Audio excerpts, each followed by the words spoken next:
Halo, apa kabar? Sahabat RFA semua. Hari ini pojok RFA mungkin akan berbeda dengan pojok RFA sebelumnya, dan ini ada set baru ya. Set baru, kemudian juga ada narasumber baru kita. Yang malam hari ini kita sudah bareng-bareng di sini, dan kita bakal ngobrolin tentang seputar apa ya? Seputar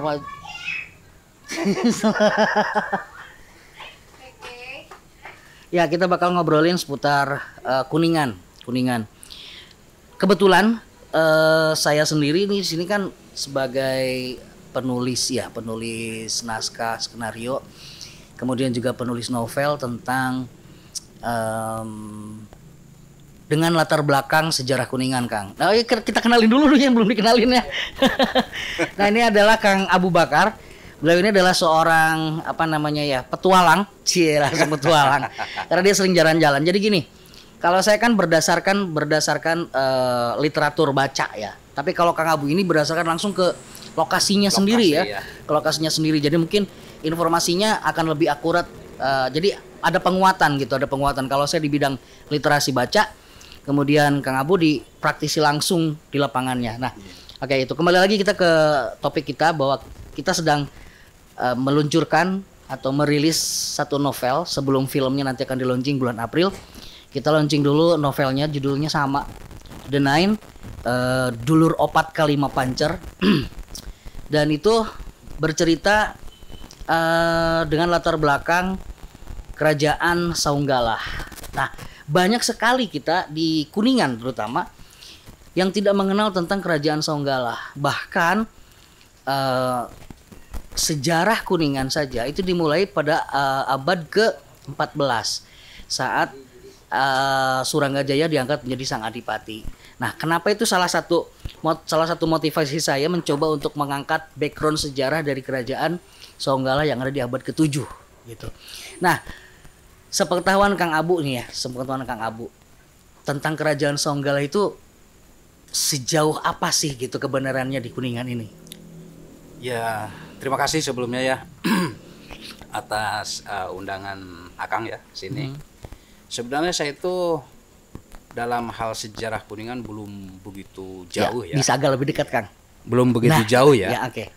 Tapi alhamdulillah saya karena terus menelusuri situs-situs atau tempat-tempat sejarah yang ada di daerah Kuningan, akhirnya sedikit demi sedikit ini terbuka ya.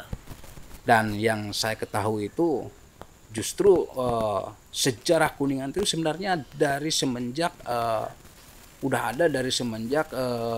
Raja Sang Wiragati. Oh ya, punten, lebih dekat lagi. Ya, Nah, maaf ya. Iya, oke. Oke, Nah, jelas. Jadi itu awalnya kan dari Sang Wiragati atau Sang Pandawa ya. Yang merupakan seorang tokoh dan sebagai orang tua atau apa yang dikatakan itu mertua dari Demunawan itu sendiri ya, yang merajai Saunggalah. Tapi sebelum ada Saunggalah itu emang sudah ada Kuningan itu.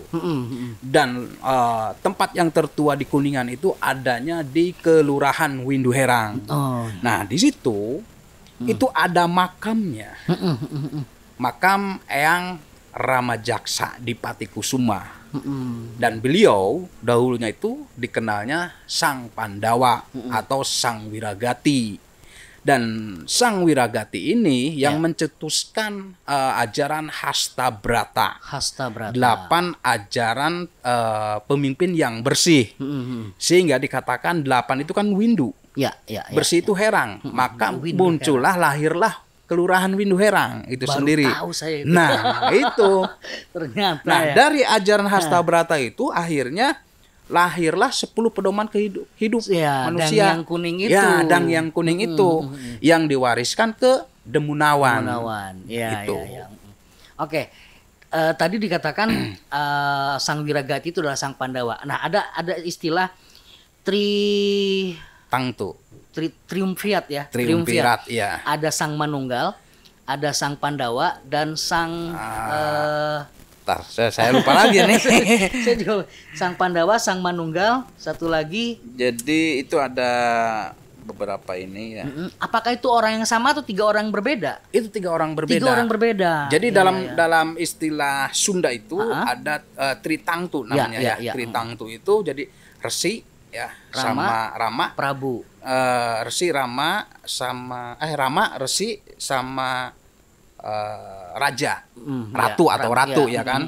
Itu. Sementara di sini yang menjadi ratunya itu adalah Sang Wiragati itu sendiri. Ya, oke. Dan ini digagas kan bahkan sering dikatakan oleh sejarawan-sejarawan di Tatar Sunda ini bahwa emang kehebatan Kuningan ini dengan Tritangtu itu.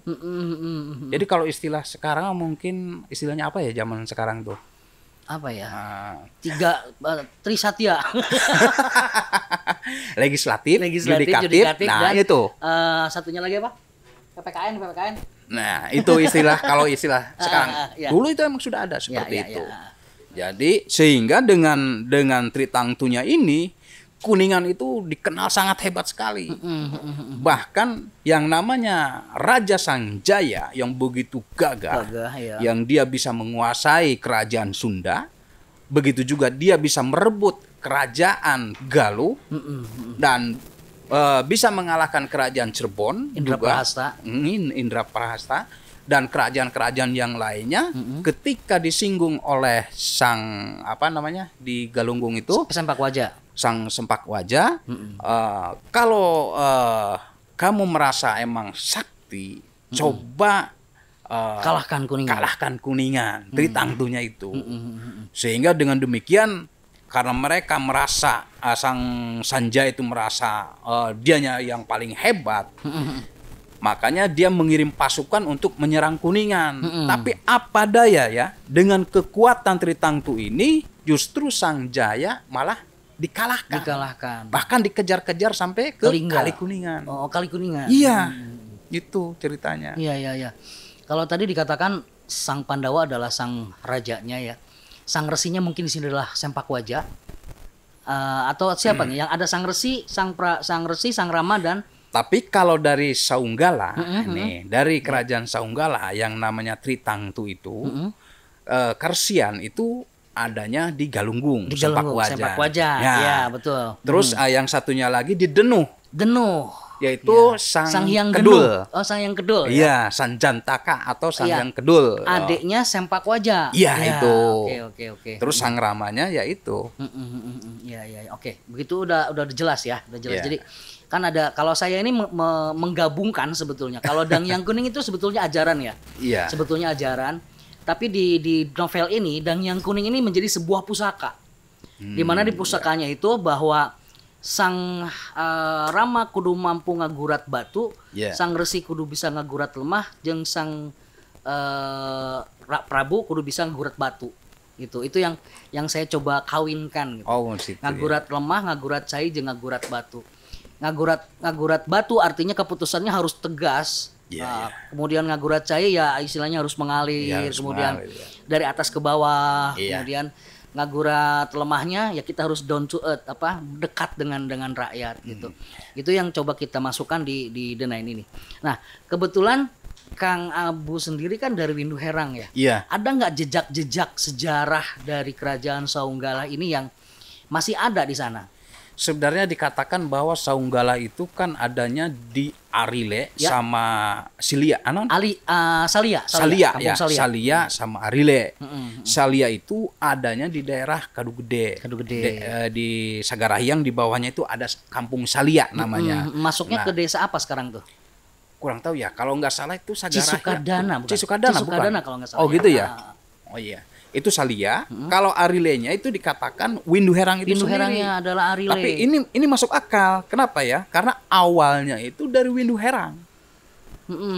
Itu kan Sang Wiragati itu kan mertuanya. Nah, ketika Saunggala ini berdiri, maka kekuasaan Kuningan itu diberikan kepada Sang Demunawan. Karena Sang Demunawan itu nikah dengan anaknya Sangkari. Dewi Sangkari. Ya. Itu seperti itu. Nah, pada saat tahta kerajaan Saunggala diberikan dari Sang Pandawa atau Wiragati ke Sang Demunawan, keberhasilan apa yang didapatkan oleh Hyang Tangkuku atau Sang Daimonawan ini, Kang? Itu karena ajaran itu sangat baik sekali ya, ajaran tersebut, sehingga tanpa melalui peperangan, Ya. Songgala ini bisa menyebarkan kekuasaannya sampai ke Melayu. Sampai ke Melayu ya? Iya, sampai ke Ini Melayu. jauh sebelum Majapahit ada. Sebelum Majapahit itu sebelum kesininya. Pajajaran ada. Sebelum. Ini masih abad berapa? ke-7. Iya. Abad ke-7. Ya. Itu karena kenapa ya? Itu kurang lebih kalau nggak salah itu Sang Pandawa ini ketika menjadi raja itu berbarengan seangkatan dengan kerajaan Galuh, yaitu dari Writikandayun.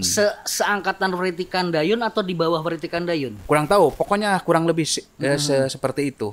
Ya kan, kalau tidak salah. Jadi Sang Writikandayun itu ketika akan menyerahkan tahtanya itu ada 3 anak ya. Kalau tidak salah ada Mandi Minyak, ada Sang Hyang Kedul tadi, sama Sempakwaja. Karena Sang Hyang Kedul dan Sempakwaja ini punya cacat fisik, akhirnya tahta kerajaannya diberikan kepada Mandi Minyak. Nah, betul kan seperti itu? Benar sekali. Oke. Berarti itu satu zaman berarti ya dengan satu zaman dengan Sang Wiragati. Ketika itu kan waktu Writikandayun memberikan tahtanya kepada Sang Mandi Minyak. Nah, sementara Sang Sempakwajan diangkat menjadi resi di Galunggung, dan yang satunya Jantaka diangkat resi di Denu. Denu itu masih di Kuningan. Masih di Kuningan, ya, di daerah mana itu? Itu di Danau. Danau ini puncak Danau Japara. Oh, Danau Japara. Oh iya. Jadi Denu itu ternyata ada di Kuningan. Iya. Itu sejarahnya. Jadi masih ada di daerah Kuningan. Masih di daerah Kuningan. Yang jauh itu berarti cuman Galunggung. Adanya di daerah Tasikmalaya. Gitu. Nah, ketika itu maka jatuhnya kan ke Mandi Minyak. Nah, itu Sang Galunggung tuh. Sempakwaja. Wah ya. Sempakwaja itu punya anak sebelum istrinya itu berselingkuh dengan Mandi Minyak. Ya. Itu Mandi Minyak kan belum menikah waktu itu. Berselingkuh dengan istrinya Sempakwaja. Iya, itu masalahnya. Jadi sebelum itu punya anak namanya Demunawan sama Purbasora. Purbasora nomor 1. Iya. Nah, ketika Mandi Minyak istri Sempakwajan punya anak itu namanya Sanjaya. Sanaha. Oh, Sanaha dulu. Sena. Ya, Bratasena. Bratasena. Nah, Bratasena ini lalu diungsikan ke Kalingga ya. Kerajaan Medang, Kalingga. Menikah dengan putranya Ratu Sima. Iya. Terus ininya Sang Mandi Minyak nikah dengan putrinya Ratu Sima. Nah, dari situ lahirlah anak yang namanya Sanaha. Ya. Dan akhirnya ditikahkan itu dengan Sena. Jadi Sanaha sama Sena dikawinkan. Jadi satu bapak, dua ibu. Iya. Dinikahkan, lahirlah Sanjaya. Nah, itu. Nah, Sanjaya ketika kecil dia juga mengungsi ke Denu. Makanya dia di sana juga sempat Sanjaya di sana. Ada petilasannya ada di sana. Terus dari Denu karena Jantaka ketakutan kalau seandainya terhendus oleh Galuh, maka si Sanjaya ini disuruh untuk ke kerajaan Sunda. Dan akhirnya dinikahkan dengan putrinya. Akhirnya mewarisi tahta kerajaan Sunda. Nah, dari situ muncul pemberontakan. Nah, dia itu pengen balas dendam ceritanya. Minta buku perang namanya itu Bala Sarewu. Dari buku itu dia belajar tentang ilmu perang dan udah mahir, akhirnya menyerbu ke Saung. Iya, Purbasora dikudeta. Nah, ketika Purbasora udah dikudeta, dikuasai. Nah, dia tuh sebenarnya kebingungan juga karena tidak diterima di Saunggalahnya. Iya. Di triumviratnya nggak pada nerima. Iya. Apalagi Purbasora adalah putra dari Sempakwaja. Itu. Akhirnya dia kebingungan gimana. Akhirnya menyuruh patihnya untuk datang ke Galunggung. Ke Galunggung dulu ya. Ke Galunggung ya. Gimana supaya di kerajaan Saunggalah itu, bukan Saunggalah, di Galuh itu yang menjadi rajanya itu Demunawan. Tapi Sempakwajan dia juga nggak menerima karena ngeri, karena kakaknya juga kan dibunuh. Itu ceritanya. Ya. Akhirnya setelah itu Sempakwajan menyindir.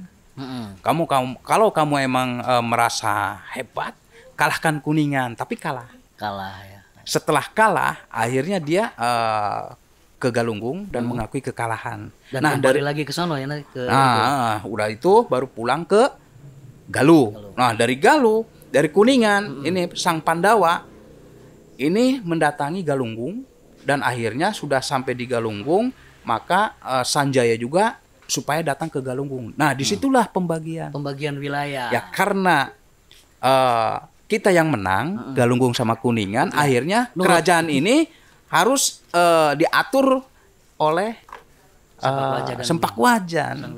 Nah, dari situlah makanya akhirnya Sempakwajan mengangkat Demunawan karena udah nikah dengan Sangkari ya, menjadi Raja Saunggalah. Nah, itu ceritanya. Iya. Dan kita belum tahu nih kelanjutan dari Sang Demunawan. Ada penerusnya nggak sampai ke abad ke mana, abad masuknya zaman Islam, sampai ke Ratu Salawati.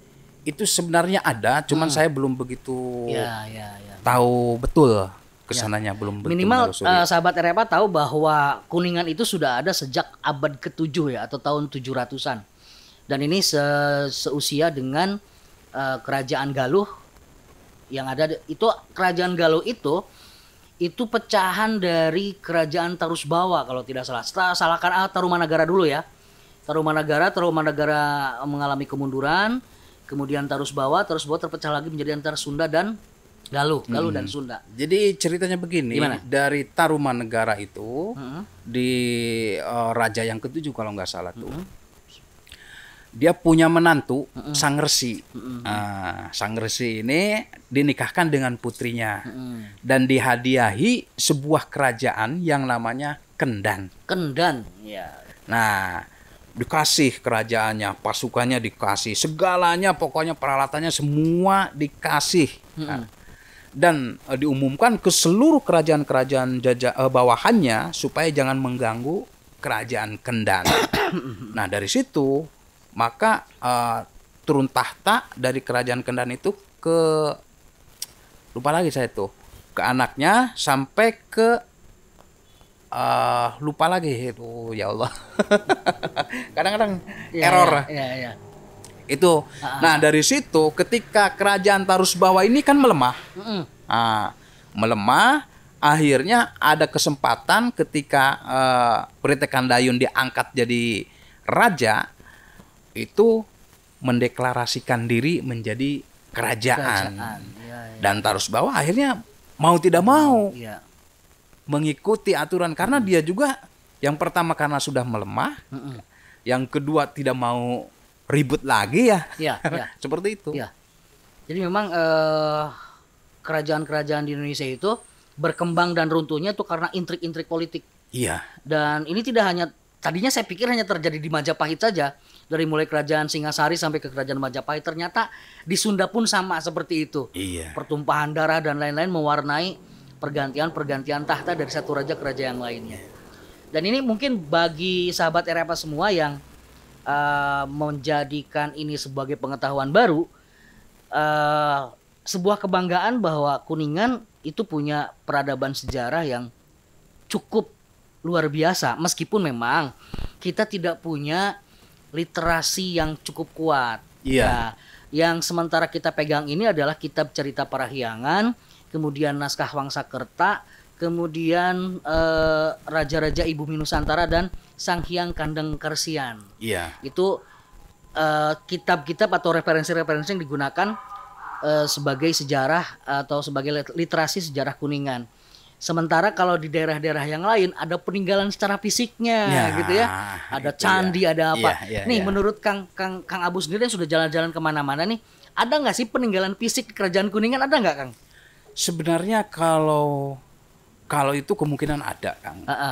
Cuman kenapa ya? Belum Kuningan. kuat mungkin ya, literasinya belum kuat. Bukan begitu, Kang. Gimana? Kenapa di Jawa itu banyak peninggalan-peninggalan yang bermunculan?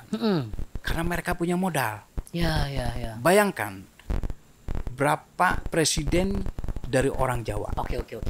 Itu. Ya. Sunda Ya, belum belum ada. banyak, seperti kan di Sagarahiang itu ada. Di Gunung Gunung Tiga Tilu, ya. itu ada. Itu harus dibongkar kan. Di Windoherang kan Sang Rama Jaksa ya. itu. Cihulu Kuningan Ya. itu kan perlu ditelusuri, Kang. Betul.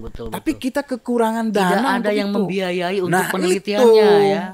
masalahnya. Terus di Cipari Ya. itu juga pernah dikatakan itu adalah sebuah kerajaan. Kerajaan yang lebih menariknya lagi ini bahwa Kuningan itu banyak sekali kerajaan-kerajaan dari kerajaan Kuningan itu berpindah-pindah, kan. Ada beberapa tempat seperti Cipari itu.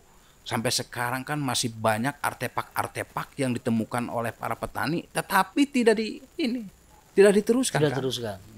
Tidak ditelusuri karena kenapa? Dana itu permasalahannya. Ya. Saya pikir tadinya begini, Kang. Kenapa di Sunda itu tidak banyak ditemukan bukti-bukti fisik? Karena Sunda itu lebih cenderung ke bahasa pitutur. Jadi bukan tidak suka mencatat ya, Jadi lebih baik dia bercerita, ngedongeng dari mulut ke mulut gitu. Sehingga yang berkembangnya adalah mitos dan legenda gitu. Iya. Dan sementara di Jawa sana selain dia bahasa pitutur, dia juga menuliskan sejarahnya. Mungkin walaupun menulis sejarah sesuai dengan keinginan para penguasa pada saat itu, karena kan dikatakan bahwa sejarah ditulis oleh pemenangnya, gitu kan. Iya. Sejarah ditulis oleh pemenangnya. Tapi yang sangat dahsyat ya, bahwa di Sunda itu, Kang, sebenarnya peradaban yang tertua, bahkan boleh dikatakan tertua di seluruh dunia, Kang. Iya. Nah, sebelumnya ada Salakanegara, itu kan ada Aki Cirem. Aki Cirem, ya. Nah, Aki Cirem itu bukan mungkin berbentuk kerajaan, tapi gaya Sunda itu bukan kerajaan namanya. Kepenghuluan. Nah, itu kepenghuluan.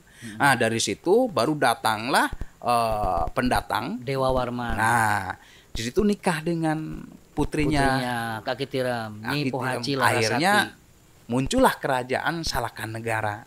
Nah, dari Salakanegara baru Tarumanegara.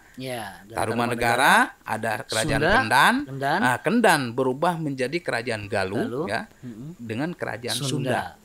Sunda, Galuh, kemudian disatukan lagi, pecah lagi, jadi gitu, Pajajaran. Seperti itu. Akhirnya terakhir kan sama Prabu Siliwangi disatuin lagi. Itu sebenarnya udah beberapa kali bersatu pisah, bersatu pisah, kayak gitu. Dan Saunggalah juga ini sebenarnya beberapa kali pindah tempat itu. Di mana aja tuh selain di Arile dan di itu saya kurang begitu paham, Kang. Cuman emang di cerita itu pernah saya baca itu emang beberapa kali pindah Saunggalah. Nah, ini kenapa kita ngobrol ini karena di kolom komentar ada beberapa yang ingin tahu tentang kerajaan Saunggalah, kemudian ingin tahu juga tentang The Nine-nya gitu ya. Dan kenapa Kang Abu Bakar yang saya undang, karena kebetulan Kang Abu Bakar adalah berasal dari desa Winduherang. Iya. Seperti itu. Between Winduherang. Winduherang gitu. Jadi jauh-jauh dari Winduherang nih ke sini nih. Jadi istilah dulu mah kalau Winduherang itu orang Winduherang tidak boleh nikah keluar. Oh, itu kenapa tuh? Kurang tahu Tapi sekarang kan zaman udah berbeda. Udah berbeda. Termasuk saya masih between asli Winduherang. Asli Winduherang. Dan saya juga punya keturunan ke sana. Masih ada. Ke Wiragati. Terahnya ke kurang tahu tapi yang jelas itu saya ke ada Kibuyut Dugalnya di sana. Banyak di sana itu petilasan kan. Kalau mau dibongkar. Nah, cerita The Nine itu adalah tentang cerita keturunan Sang Wiragati, Kang. Iya. Jadi ada 5 orang semuanya. Iya. 5 orang yang lahirnya Selasa Kliwon. Kemudian saya lupa lagi. Ada yang menguasai kekuatan api, kekuatan angin, kekuatan tanah, dan kekuatan api, angin, air, kekuatan air. Gitu ya. Dan mereka itu ternyata berhasil ditemukan melalui kecerdasan buatan, ditemukan. Kemudian karena pada saat itu Sang Wiragati, karena kan waktu saya hanya menggambarkan Dang Yang Kuning sebuah pusaka ya. Pusakanya dipecah jadi 4. Yang satu disimpan di Indraprasta, yang satu di Kerajaan Sindangkasih, yang satu di Kerajaan di Arile, dan satu lagi di Saunggalahnya gitu. Nah, mereka lah yang bisa mengangkat artefak-artefak pecahan-pecahan pusaka Dang Yang Kuning itu. Nah, itu kalau ada yang nanyain tentang cerita Dang Yang Kuning nih, saya udah spill ya. Udah apa namanya kalau di film itu? Spoiler. Udah dikasih spoiler dikit ya. Dan sebetulnya bukan pusakanya, tapi memang ajaran-ajarannya gitu ya. Ajaran-ajaran 10 kebajikan, 10 yang tidak boleh dilakukan manusia. Dan itu tentunya menjadi pada saat Kerajaan Songgala, pada saat Demunawan berkuasa, itu dijadikan sebuah tuntunan hidup ya, sehingga Kerajaan Songgala ini bisa maju dan berkembang pesat di wilayah Jawa Barat gitu. Oke, ada yang mau ditanyakan? Ini termasuk pengetahuan baru nggak? Ya, masuk pengetahuan baru ya? Ya. Ada yang mau ditanyakan nggak? Sejarah Kuningan yang itu aja nggak tahu ya, 1 September juga nggak tahu ya? Nah, apalagi yang abad 7 ini. Saya tolak ukurnya dari anak-anak di sini, Kang. Gitu ya. Ya. Jadi saya coba ingin memberikan sebuah wawasan gitu untuk anak muda sekarang, bahwa sejarah Kuningan itu bolehlah dikatakan kita mulai dari abad ke-7.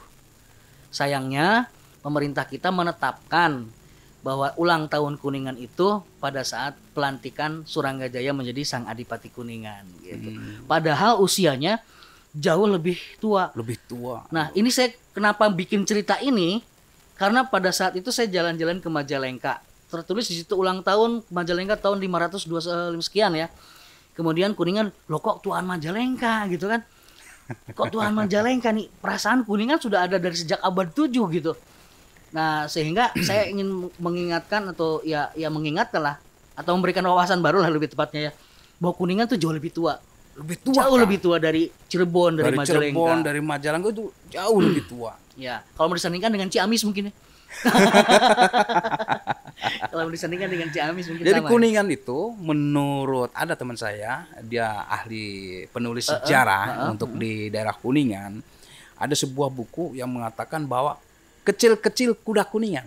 Ya. Kenapa? Kang diminum kan? Ya. Kenapa dikatakan kecil-kecil kuda Kuningan? Meskipun kecil, tapi kuda Kuningan itu sangat luar biasa. Kan pernah diceritakan dengan kuda yang daerah lain itu lebih kuat daripada kuda Kuningan. Gitu. Nah, emang Kuningan itu seperti itu, Kang. Meskipun kecil, ya, tetapi dari kerajaan-kerajaan lain, dari daerah-daerah lain itu sangat memuji. Jadi dituakan Kuningan itu. Ini oleh para sejarawan yang saya dengar ya, dari beliau itu seperti itu. Karena kenapa? Kuningan itu dianggapnya sebagai kawah candra di muka. Nah, seperti itu. Pokoknya pegangnya Kuningan itu Gunung Ciremai. Udah di situ. Udah lengkap semua, Kang. Iya. Nah, baru ingat saya, Sang Wulan ya. Sang Wulan, Sang Manunggul, Sang Pandawa. Sang Tumanggal, Sang Wulan, dan Sang Pandawa. Nah, itu triumviatnya. Triumviat. Tritangtu. Dimana Tritangtu ini sebetulnya juga kalau kita bicara tuh luar biasa luas ya. Termasuk, sekarang kan dibangga-banggakan bahwa kekuatan Sunda itu dari Tritangtunya itu. Ya, yang paling penting di Tritangtu yang harus ditanamkan sekarang itu di Tritangtu sudah berbicara tentang dari mulai tata salira, tata nagara sampai tata buana. Iya. Jadi raja juga tidak mempunyai kekuasaan penuh. Ya. Jadi kalau Tritangtu seperti itu. Oke. Menarik sekali nih obrolan kita. Cuma sayang kita dibatasin waktu, Kang. Siap. Ya, kita dibatasin waktu hanya 20 sampai 30 menit ya. Yang jelas untuk yang sudah nulis di kolom komentar tentang Kerajaan Saunggalah dan kemudian tentang bocoran film The Nine, ya inilah sekilas tentang kenapa The Nine dibuat, kemudian kenapa Kerajaan Saunggalah yang diangkat. Karena sebetulnya sebelum The Nine ini muncul, ini judul awalnya adalah Karuhun, Kang. Gitu. Judul awalnya adalah Karuhun dengan latar belakangnya adalah Kerajaan Salakanagara. Gitu. Kerajaan Salakanagara, cuma saya sering didatengin mimpi sama wallahu alam Akitirem. Dia cuma datang di mimpi saya cuma nepuk pundak. Jadi tapi ada bahasa yang saya pahami, ulah waka. Seolah-olah bicara seperti itu, dan itu tidak 1-2 kali, sering. Gitu ya. Ya, bahkan ketika menulis film The Nine, jadi merinding sih. Ketika menulis film The Nine sendiri, yang awalnya kita mau ngambil background Kerajaan Salakanagara, muncul lagi. Nah, ini naskah dibuat dari mulai 2016. 2016 dibuat, rencananya mau difilmkan tahun 2017, gagal. Kemudian 2017 dialihwahanakan lagi menjadi novel, judulnya Api Unggun Terakhir. Kemudian direncanakan lagi akan bikin tahun 2020, keburu Covid. Kemudian dengan latar belakang Akitirem. Dengan latar belakang ada yang menarik ya. Jadi menurut para sejarawan Kuningan, jadi sebenarnya nanti suatu saat juga sejarah Kuningan itu akan mengangkat ya. Dan ada dokter profesor apa tuh yang beliau juga punya sejarah Kuningan tetapi masih tidak dipublik. Ya. Kenapa? Karena yang sudah beredar sekarang itu berbeda. Padahal itu semuanya ada di Kuningan. Itu kan Winduherang itu ibu kota Raja Tapura itu. Lebih tua lagi. Itu kan ada ini. Apa namanya? Apa tuh kalau di Winduherang tuh? Aduh, situs bukan? Iya, situs yang buat pusaka itu sebenarnya dari kerajaan Tarumanegara juga. Dari awal itu kan. Ya. Oke, makin menarik nih, tapi kita tahan dulu ya. Biar nanti minggu depan kita bisa ada bahan obrolan yang lain gitu kan. Dan sekali lagi nih sebelum kita tutup, saya izinkan untuk promo dulu. Jadi sebelum nonton filmnya nanti bulan April, alangkah baiknya karena di novel ini ada sebagian yang tidak difilmkan. Nih, nontonnya di mana? Rencana. Nontonnya ada di sebuah OTT semacam Netflix, namanya Indieflix. Namanya Indieflix yang juga sama-sama akan dilaunchingkan pada bulan April nanti gitu. Nanti juga ada screening. Nanti Kang Abu juga bisa hadir di screeningnya. Insya Allah saya undang nanti. Dan teman-teman yang lain yang tidak bisa ikutan di screeningnya nonton di OTT Indieflix. Agak sedikit berbayar sih. Seperti Netflix ya. Seperti Netflix juga berbayar kan. Nah itu nanti nontonnya di situ. Tadinya sih kita pengen di bioskop. Cuma karena memang butuh waktu yang cukup lama. Bisa sampai 1 tahun bisa nyampe bioskop itu. Jadi akhirnya kita memutuskan untuk ditayangkan di OTT saja. Ya seperti saya katakan tadi sebelum nonton filmnya, nikmati dulu novelnya karena ada di novel ini yang tidak divisualkan, terutama latar belakang kerajaan Songgala itu sendiri. Dan novelnya bisa didapatkan di TikTok ya, di Rumah Film Afandi, ada keranjang kuning, bisa diklik langsung di sana. Harganya tidak kurang dari 100.000, tidak lebih dari 100.000 dengan ongkir ya. Dengan ongkir. Apalagi kalau kita punya voucher mungkin bisa sampai 75 ribuan. Jadi banyakin vouchernya aja biar gratis ongkirnya, biar dapat harga yang bisa lebih murah. Ya dapetin di situ dan kemudian nanti kita sama-sama nonton bareng film The Nine sekitar bulan April. Itu aja yang untuk malam hari ini. Pojok Areva, terima kasih, sampai ketemu lagi minggu depan dan salam.